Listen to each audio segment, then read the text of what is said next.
Today we're going to talk about the unfinished office park. Almost every larger town has one, the unfinished development project that was put to a halt during the economic recession.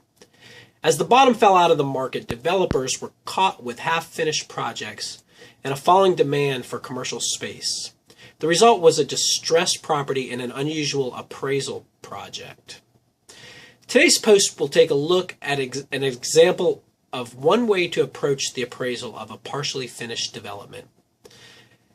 The example focuses on using a retail sellout analysis to find the value of a partially completed office park development that includes 2 completed office buildings, 2 shell office buildings, and 4 pad sites for new construction.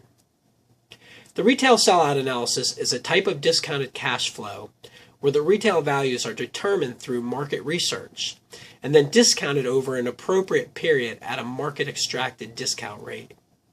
This process is crucial because of the time value of money, which is based on the premise that money currently in hand is more valuable than money in the future.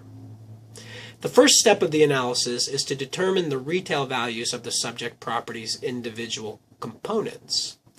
For the office park development example, this step would include completing sales comparison and income approaches for each of the office buildings on an individual basis.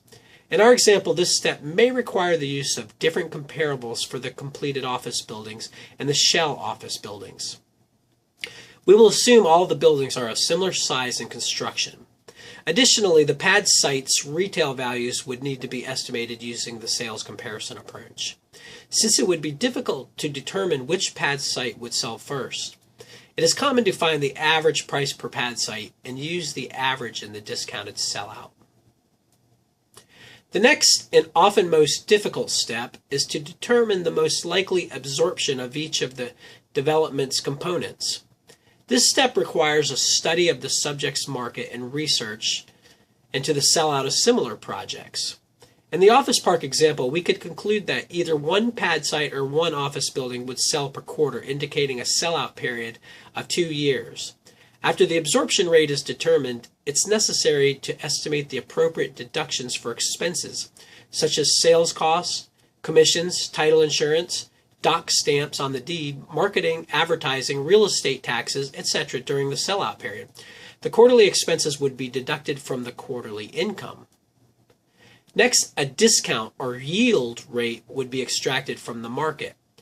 The final 2 steps would include discounting the net income stream for each period and adding the present values of the income stream for a total present value of the project.